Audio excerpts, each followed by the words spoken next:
journey to Madikeri began in the heart of Coorg, a place known for its misty hills, lushy greenery, coffee plantation, and the peaceful charm of nature. Our first stop was the magnificent Abbey Falls. Hidden amidst the greenery of Western Ghats, Abbey Falls is one of the most popular attractions in Madikeri. The journey to the falls itself was a wonderful experience as we walked through a pathway surrounded by tall trees, coffee plants, and the fresh fragrance of nature. As we approached the waterfalls, the sound of the rushing water grew louder, creating a feeling of excitement.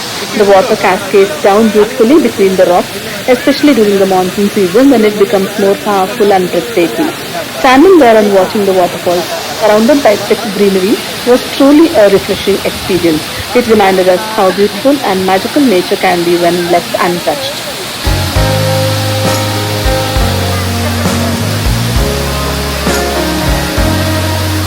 Our next stop was the historic Madikeri Fort. After enjoying the beauty of nature, we stepped into the world of history at Madikeri Fort. This fort stands as a beautiful reminder of the rich heritage and the culture of Kodagu. With its strong walls and old architecture, the fort carries the stories of the past and the many changes this region has witnessed over the years. Inside the fort premises is the Government Museum, which preserves important artifacts and memories connected to the history of Kodagu. The museum showcases the tradition, lifestyle, and heritage of this beautiful district. Unfortunately, during our visit, the museum was closed as it was a general holiday. Although we could not enter and explore the exhibits, we took the opportunity to walk around the fort, observe the surroundings, and experience the historic atmosphere of the place. The old structure, peaceful surroundings, and the feeling of standing in a place filled with history made the visit memorable. Sometimes, even a walk around a heritage site can tell you a story, and Madikeri Fort definitely had many stories hidden within its walls. Our next destination was Raja's Seat. Raja's Seat is a beautiful viewpoint that was once a favorite place of the kings of Kodagu. It is believed that the rulers of Coorg would come here and relax and enjoy the stunning view of the valleys, especially during sunrise and sunset. When we visited Raja's Seat, it was a general holiday, so the place was extremely crowded with visitors. Even with the crowd around us, the beauty of the location was undeniable. The cool breeze, the green hills stretching far into the distance, and the mist floating over the valleys created a wonderful atmosphere. Finding a quiet moment to enjoy the view was a little challenging because of the number of people, but the excitement and energy of everyone enjoying this beautiful place also added a different charm to the experience. Raja's Seat is not just a viewpoint, it's a place where nature and history comes together. Standing there and looking at the same landscape that the kings once admired made the visit feel special. Our final and one of the most memorable experience of the day was our visit to a coffee plantation. Coorg is famous worldwide for its coffee, and visiting a coffee estate gave us a chance to understand the journey behind every cup of coffee we enjoy. To walk around the plantation, we were given a stick to support as it was very slippery and slopey. We were guided by a young boy named Rishi, who walked us through the plantation and explained everything with great enthusiasm.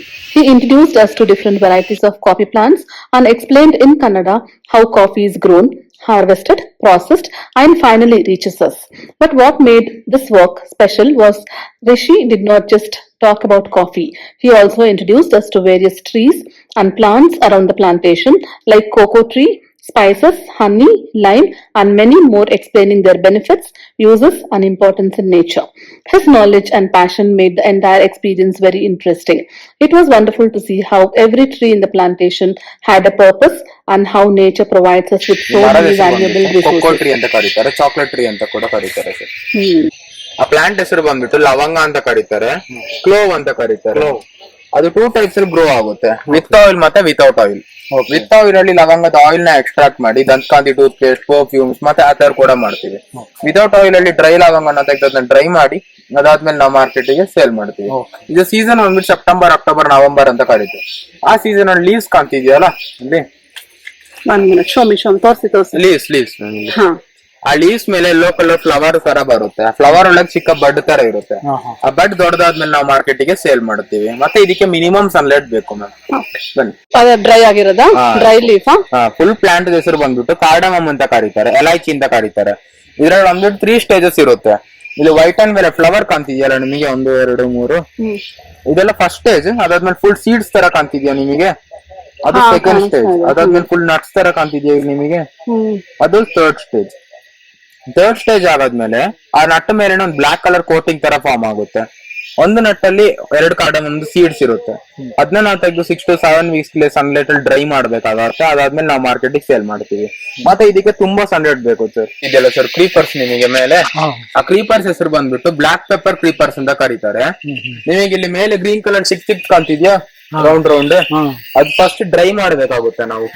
Dry ಮಾಡಾದ್ಮೇಲೆ red colour ಆಗುತ್ತೆ. Red colour ಆಗಾದ್ಮೇಲೆ hot water hockey peel of ಮಾಡಿದ್ರೆ ನಮಗೆ white pepper ಸಿಗುತ್ತೆ. Peel of ಮಾಡೋದೇನೆ ನಾವು ಬರೀ ಅದನ್ನ ಸಿಪ್ಪೆ ತೆಗೆಯೋದೇನೆ ನಾವು ಬರೀ ಡ್ರೈ ಮಾಡಿದ್ರೆ ಬ್ಲಾಕ್ ಪೆಪ್ಪರ್ ಸಿಗುತ್ತೆ.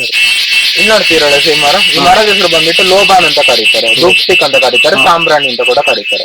ಈ ಮರಕ್ಕೆ ಈಗ ಬಂದ್ಬಿಟ್ಟು 120 ವರ್ಷ ಆಗಿದೆ. 30 ವರ್ಷ ಆದ್ಮೇಲೆ 2 ಹೋಲ್ಸ್ ಮಾಡ್ತೀವಿ. ಇಲ್ಲೊಂದ್ ಮೇಲೊಂದು, ಮತ್ತೆ ಇಲ್ಲಿ ಕೆಳಗೆ ಸಣ್ಣದ್ ಬಿದ್ದು ಟ್ರೀ ಏನಾಗುತ್ತೆ ಅಂದ್ರೆ ಈ ಟ್ರೀ ಮೆಲ್ಟ್ ಆಗಕ್ಕೆ ಸ್ಟಾರ್ಟ್ ಆಗಿದೆ. ನೋಡ್ತಿದ್ದೀರಲ್ಲ, ಈ ತರ ಮೆಲ್ಟ್ ಆಗುತ್ತೆ. ಇದು ನಾವು ಸ್ಕ್ರಾಪ್ ಮಾಡಿ ಎಕ್ಸ್ಟ್ರಾಕ್ಟ್ ಮಾಡಿದ್ರೆ ಪೌಡರ್ ಫಾರ್ಮ್ ಅಲ್ಲಿ ಸಿಗುತ್ತೆ. ಆ ಪೌಡರ್ ನಾವು ಫ್ಯಾಕ್ಟ್ರಿಲಿ ಹಾಕಿ ಶೇಪ್ ಕೊಡ್ತೀವಿ. ಶೇಪ್ ಕೊಟ್ಟಾದ್ಮೇಲೆ ಸ್ವಲ್ಪ ಕೆಮಿಕಲ್ಸ್ ಹಾಕ್ತಿವಿ. ಕೆಮಿಕಲ್ಸ್ ಯಾಕೆ ಹಾಕ್ತಿವಿ ಅಂದ್ರೆ ಫ್ರೇಗ್ರೆನ್ಸ್ ಮತ್ತೆ ಸ್ಮೋಕ್ ಇದೆಯಲ್ಲ ತುಂಬಾ ಹೊತ್ತು ಬರೋದಕ್ಕೆ. ನೀವು ಓಕ್ ಫರ್ನಿಚರ್ಸ್ ಕೇಳಿದೀರಾ? ರಾಯಲ್ ಓಕ್ ಅಂತ ಹೇಳ್ತಾರೆ. ರಾಯಲ್ ಓಕ್ ಇದ್ರಲ್ಲಿ ಹೋಗಿ ಫರ್ನಿಚರ್ಸ್ ಮಾಡ್ತಾರೆ. ಸೆಕೆಂಡ್ ಬಂದ್ಬಿಟ್ಟು ಕ್ರಿಕೆಟ್ ಬ್ಯಾಟ್ಸ್ ಮಾಡ್ತಾರೆ. ಥರ್ಡ್ ಯೂಸ್ ಬಂದ್ಬಿಟ್ಟು ವಾಟರ್ ಸ್ಟೋರೇಜ್ ಮತ್ತೆ ವಾಟರ್ ಸಪ್ಲೈಂಗ್ ಟ್ರೀ ಅಂತ ಕೂಡ ಕರೀತಾರೆ ಸರ್. ಇದು ಮಾನ್ಸೂನ್ ಸೀಸನ್ ಅಲ್ಲಿ ವಾಟರ್ ಸ್ಟೋರ್ ಮಾಡಿ, ಸಮ್ಮರ್ ಸೀಸನ್ ಅಲ್ಲಿ ರೂಟ್ಸ್ ಇದೆಯಲ್ಲ, ರೂಟ್ಸ್ ಇಂದ ಎಲ್ಲಾ ಕಾಫಿ ಮತ್ತೆ ಟೀ ಪ್ಲಾಂಟ್ಸ್ ಕೂಡ ವಾಟರ್ ಸಪ್ಲೈ ಮಾಡುತ್ತೆ. ಥರ್ಡ್ ಯೂಸ್ ಮತ್ತೆ ಮೈನ್ ಯೂಸ್ ಅಂತ ಹೇಳ್ತಾರೆ. ನೀವು ಯಾವ್ದೇ ಕಾಫಿ ಮತ್ತೆ ಟೀ ಪ್ಲಾಂಟೇಶನ್ ಹೋದ್ರು ಸಹ ಸಿಲ್ವರ್ ಆಫ್ ದ ಟ್ರೀ ಅಂತ 40 ನೋಡಬಹುದು. ಈ ಸರೌಂಡಿಂಗ್ ನೋಡಿದ್ರೆ ಬರೀ ಕಾಫಿ ಪ್ಲಾಂಟ್ಸ್ ಇಂದ ಕವರ್ಡ್ ಆಗಿರುತ್ತೆ. ಫಿಗ್ ಅಂತ ಕರೀತಾರೆ. ಈ 2 ಟೈಪ್ಸ್ ಅಲ್ಲಿ ಗ್ರೋ ಆಗುತ್ತೆ, ಒಂದು ಮರದಲ್ಲಿ ಇನ್ನೊಂದು ಪ್ಲಾಂಟ್ ಅಲ್ಲಿ. ಮರದಲ್ಲಿ ಸಹ 2 ಟೈಪ್ಸ್ ಅಲ್ಲಿ ಗ್ರೋ ಆಗುತ್ತೆ, ಮೇಲೆ ಸಹ ಗ್ರೋ ಆಗುತ್ತೆ, ಕೆಳಗೆ ರೂಟ್ಸ್ ಅಲ್ಲಿ ಸಹ ಗ್ರೋ ಆಗುತ್ತೆ. ಕೂರ್ಗಲ್ಲಿ 3 ಟೈಪ್ಸ್ ಆಫ್ ಕಾಫಿ ನೋಡಕ್ಕೆ ಸಿಗುತ್ತೆ. ರೊಬಸ್ಟಾ, ಅರಬಿಕಾ ಮತ್ತೆ ಸಿವಿಟ್ ಕಾಫಿ ಅಂತ ಕರೀತಾರೆ. ಇಲ್ಲಿ ನೋಡ್ತಿದ್ದೀರಲ್ಲ, ಈ ಪ್ಲಾಂಟ್ ಹೆಸರು ಬಂದ್ಬಿಟ್ಟು ರೊಬಸ್ಟಾ ಕಾಫಿ ಪ್ಲಾಂಟ್ ಅಂತ ಕರೀತಾರೆ. ಇದ್ರದ್ದು ಸೀಡ್ಸ್ ನೋಡ್ತಿದ್ದೀರಲ್ಲ ಇಲ್ಲಿ, ರೊಬಸ್ಟಾ ಕಾಫಿ ಪ್ಲಾಂಟ್ ಈ ಸೀಡ್ಸ್ ನೋಡ್ತಿದ್ರಲ್ಲಿ. ಈ ಸೀಡ್ಸ್ ಬಂದು ದೊಡ್ಡದಾದ್ಮೇಲೆ ಒಂದ್ ನಟ್ ತರ ಆಗುತ್ತೆ. ಒಂದ್ ನಟ್ಟಲ್ಲಿ ಒಂದ್ ಕಾಫಿ ಬೀನ್ ಇರುತ್ತೆ. ಅದನ್ನ ನಾವು ತೆಗೆದು ರೋಸ್ಟ್ ಮಾಡ್ತೀವಿ. ಅದಾದ್ಮೇಲೆ ಡ್ರೈ ಮಾಡ್ತೀವಿ. ಅದಾದ್ಮೇಲೆ ಫೈನ್ ಪೌಡರ್ ಆಗಿ ಮಾರಿ ನಾವು ಮಾರ್ಕೆಟ್ಗೆ ಸೇಲ್ ಮಾಡ್ತೀವಿ. ಇದು ಬಂದ್ಬಿಟ್ಟು black tea, black coffees, espresso coffees ಅಲ್ಲೆಲ್ಲ ತುಂಬಾ ರೊಬಸ್ಟಾ ಯೂಸ್ ಮಾಡ್ತಾರೆ ಸರ್. ಮತ್ತೆ ಇಲ್ಲಿ ಕಾಣ್ತಿದ್ಯಲ್ಲ ಸ್ವಿಮ್ಮಿಂಗ್ ಪ್ಲಾಂಟ್, ಇದು ಬಂದ್ಬಿಟ್ಟು ಅರೇಬಿಕಾ ಕಾಫಿ ಪ್ಲಾಂಟ್ ಅಂತ ಕರೀತಾರೆ. ಅವ್ರ ಸೀಡ್ಸ್ ನೋಡ್ತಿದ್ದೀರಲ್ಲ ಇಲ್ಲಿ ಅಂತಿದ್ಯಾ. ಆ ಸೀಡ್ಸ್ ಬಂದು ದೊಡ್ಡದಾದ್ಮೇಲೆ ಸೇಮ್ ಒಂದ್ ನಟ್ ತರ ಆಗುತ್ತೆ. ಆದ್ರೆ ಡಿಫ್ರೆನ್ಸ್ ಏನಂದ್ರೆ ಅದ್ರಲ್ಲಿ ಬಂದ್ಬಿಟ್ಟು ಒಂದು ನಟ್ಟಲ್ಲಿ 2 ಕಾಫಿ ಬೀನ್ಸ್ ಇರುತ್ತೆ. ಇದ್ರಲ್ಲಿ ಒಂದ್ ನಟ್ಟಲ್ಲಿ ಒಂದೇ ಕಾಫಿ ಬೀನ್. ಅದು ಬಂದ್ಬಿಟ್ಟು ನಿಮಗೆ Bru, Nescafe, Sunrise, cappuccino, Cafe Coffee Days ಅಲ್ಲೆಲ್ಲ ಅರೇಬಿಕಾ ಯೂಸ್ ಮಾಡ್ತಾರೆ. ಮತ್ತೆ ಚಿಕೋರಿ ಕೇಳಿದ್ದೀರಾ ನೀವು? ಚಿಕೋರಿ ನೀವು ಡೈಲಿ ಬ್ರೂ, ನೆಸ್ಕೆಫೆ, ಸನ್ರೈಸ್ ಎಲ್ಲ ಕುಡಿತೀರಲ್ಲ, ಅದ್ರಲ್ಲಿ ರೆಡಿ ಮಿಕ್ಸ್ ಚಿಕೋರಿ ಆಡ್ ಮಾಡಿ ಇಟ್ಟಿರ್ತಾರೆ. ಚಿಕೋರಿ ಅನ್ಮಿಕ್ಸ್ಡ್ ಕಾಫಿ ನೀವು ಕುಡಿಯೋಕ್ಕಾಗಲ್ಲ, ತುಂಬಾ ಕಹಿ ಇರುತ್ತೆ. ಮಲ್ಬೆರಿ ಅಂತ ಕರೀತಾರೆ, ಶೇತೂರ್ ಅಂತ ಕೂಡ ಕರೀತಾರೆ. ಇದ್ರಲ್ಲಿ ಬಂದ್ಬಿಟ್ಟು ಕಾಫಿ ಸ್ಟಿಕ್ಸ್ ಮಾಡ್ತಾರೆ. ಸೆಕೆಂಡ್ ಬಂದ್ಬಿಟ್ಟು ಸಿಲ್ಕ್ ಸ್ಯಾರೀಸ್ ಕೂಡ ಮಾಡ್ಬೋದು ಸರ್. ಲೀವ್ಸ್ ಕಾಣ್ತಿದ್ಯಲ್ಲ, ಈ ಲೀವ್ಸ್ ಮೇಲೆ ಸಿಲ್ಕ್ ವಾಮ್ಸ್ ನ ಬಿಡ್ತೀವಿ. ಸಿಲ್ಕ್ ವಾಮ್ ಈ ಲೀವ್ಸ್ ನ ತಿನ್ನೋದಕ್ಕೆ 3 to 4 ಮಂತ್ಸ್ ತಗೊಳುತ್ತೆ. ಅದಾದ್ಮೇಲೆ ಸಿಲ್ಕ್ ವಾಮ್ ಇಂದ ಸಿಲ್ಕ್ ನ ಎಕ್ಸ್ಟ್ರಾಕ್ಟ್ ಮಾಡಿ ಆ ಸಿಲ್ಕ್ ನ ಬಾಯ್ಲ್ ಮಾಡ್ತೀವಿ. ಬಾಯ್ಲ್ ಮಾಡಾದ್ಮೇಲೆ ಥ್ರೆಡ್ಸ್ ಮಾಡ್ತೀವಿ, ಲೈಕ್ 100 to 200 ಥ್ರೆಡ್ಸ್ ಮಾಡ್ತೀವಿ. ಅದಾದ್ಮೇಲೆ ಒಂದ್ ಸಿಲ್ಕ್ ಸಾರಿ ಆಗುತ್ತೆ. ಎಲ್ಲ ಹ್ಯಾಂಡ್ ಮೇಡ್ ಅಲ್ಲೇ ಮಾಡೋದು. ಬರೀ ಸಿಲ್ಕ್ ನ ವೀವ್ ಮಾಡೋದಕ್ಕೆ ಮಿಷಿನ್ ಯೂಸ್ ಮಾಡ್ತೀವಿ. ಮತ್ತೆ ಇದ್ರಲ್ಲಿ ಫ್ರೂಟ್ಸ್ ಕೂಡ ಬರುತ್ತೆ. ಇಲ್ಲಿ ನೋಡ್ತಿದ್ದೀರಲ್ಲ ಗ್ರೀನ್, ಅದು ಫಸ್ಟ್ ಸ್ಟೇಜ್. ಅದಾದ್ಮೇಲೆ ಬ್ಲಾಕ್ ಆಗುತ್ತೆ, ಅದು ಫೈನಲ್ ಸ್ಟೇಜ್. ಅದಾದ್ಮೇಲೆ ಕೂರ್ಗಳು ಇದ್ರ ವೈನ್ ಮಾಡ್ತಾರೆ. ಬರ್ಡ್ ಐ ಚಿಲ್ಲಿ ವೈನ್ ಅಂತ ಕರೀತಾರೆ. ವೈಲ್ಡ್ ಮ್ಯಾಂಗೋ ಟ್ರೀ ಅಂತ ಕರೀತಾರೆ. ಇದು 200 years ಓಲ್ಡ್ ಟ್ರೀ. ಇದ್ರ ಲೈಫ್ ಸ್ಪ್ಯಾನ್ ಬಂದ್ಬಿಟ್ಟು 170 to 180 years ಗಂಟ ಇರುತ್ತೆ. ಈಗ 200 years ಆಗಿರೋದ್ರಿಂದ ಇದ್ರಲ್ಲಿ ಫ್ರೂಟ್ಸ್ ಬರೋದಿಲ್ಲ. ಬರೋ ಫ್ರೂಟ್ಸ್ ಅಲ್ಲಿ ಪಿಕ್ಕಲ್ ಮತ್ತೆ ಸಾಂಬಾರಿಗೆ ಯೂಸ್ ಮಾಡ್ತಾರೆ. ಇದು ರೂಟ್ಸ್ ಕೂಡ ನೋಡ್ಬೋದು ನೀವು ಇಲ್ಲಿಂದ ಹಿಂದೆ, ಇದರದೇ ರೂಟ್ಸ್. ಮತ್ತೆ ಟರ್ಮೈಟ್ಸ್ ಅಂತ ಹೇಳ್ತಾರೆ, ಗೊತ್ತುಂಟಾ? ಫರ್ನಿಚರ್ ಹ್ಯಾಂಡ್ಸ್ ಅಂತ ಹೇಳ್ತಾರೆ. ತಿಂದು ಈ ತರ ಆಗಿದೆ. ಯೂಸ್ಲೆಸ್, ಇವಾಗ ಯೂಸ್ ಇಲ್ಲ, ಈಗ ಯೂಸ್ ಇಲ್ಲ, ಬರೀ ಶೋ ಪ್ಲಾಂಟ್, ಶೋ ಟ್ರೀ ಅಂತ ಹೇಳ್ತಾರೆ. ಯಾಕೆ ತಿಂತದಂದ್ರೆ ಫ್ರೂಟ್ಸ್ ಟ್ರೀ ಅಲ್ಲಿ ಬಂದ್ಬಿಟ್ಟು ನ್ಯೂಟ್ರಿಷನ್ ಮತ್ತೆ ಫೈಬರ್ ಕಂಟೆಂಟ್ ತುಂಬಾ ಇರುತ್ತೆ. ಈ ಟ್ರೀ ಮತ್ತೆ ಫಸ್ಟ್ ನ ಚಕೋತ ಅಂತ ತೋರಿಸ್ತೆ ನೋಡಿ, ಆ ಟ್ರೀ ಅಲ್ಲಿ ಕೂಡ. ಮತ್ತೆ ಲೀವ್ಸ್ ಕೂಡ ನೋಡ್ಬೋದು ನೀವು, ತುಂಬಾ ಡ್ರೈ ಆಗಿದೆ. ಯಾವ್ದೇ ಟ್ರೀ ಕೂಡ ನೋಡಿದ್ರೆ ಇಲ್ಲಿ ಪ್ಲಾಂಟೇಶನ್ ಅಲ್ಲಿ 80 to 90% ವಾಟರ್ ಕಂಟೆಂಟ್ ಇರುತ್ತೆ. ಇದ್ರಲ್ಲಿ ಬಂದ್ಬಿಟ್ಟು 30 to 40% ಅಷ್ಟೇ ಇರೋದು ಸರ್. ಅಂದ್ರೆ ಈಗ ಡೆಡ್ ಆಗಿದೆ, ಬರೀ ಶೋ ಟ್ರೀಗ್ ಮಾತ್ರ ನಾವು ಯೂಸ್ ಮಾಡ್ತೀವಿ ಅಂತ ಕರೀತಾರೆ. ಅದು ಬಂದ್ಬಿಟ್ಟು ಸಾಗ್ವಾನ್ ಅಂತ ಕರೀತಾರೆ. ಅದ್ ಕಟ್ ಮಾಡೋದಕ್ಕೆ ಗವರ್ಮೆಂಟ್ ಪರ್ಮಿಷನ್ ಮತ್ತೆ ಗವರ್ಮೆಂಟ್ ಗೆ ಟ್ಯಾಕ್ಸ್ ಪೇ ಮಾಡ್ಬೇಕಾಗುತ್ತೆ.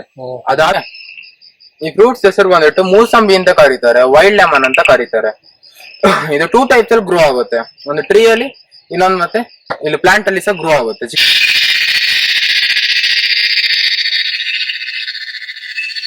ಇದು ರೊಬಸ್ಟಾ ಮತ್ತೆ ಅರೇಬಿಕಾ ಅದು ಹೈಬ್ರಿಡ್ ಕಾಫಿ ಅಂತ ಕರೀತಾರೆ. ಇದು ಸ್ಟೆಮ್ ನೋಡಿದ್ರೆ ಅರೇಬಿಕಾ ತರ ಇರುತ್ತೆ, ಲೀವ್ಸ್ ನೋಡಿದ್ರೆ ರೊಬಸ್ಟಾ ತರ ಇರುತ್ತೆ ಸರ್. ಇದು ಬಂದ್ಬಿಟ್ಟು ನಿಮಗೆ ಬರೀ ಕೂರ್ಗಳು ಮಾತ್ರ ಸಿಗೋದು. We carried back more than just photographs. We carried memories of waterfalls, history, and beautiful landscapes, and the wonderful lessons we learned from nature. Madkeri truly gave us a perfect beginning to our journey, a day filled with beauty, discovery, and unforgettable moments. As our first day in Madkeri came to an end, we are extremely tired. Behind us is the stores where they sell the products they grow in the plantation we just saw.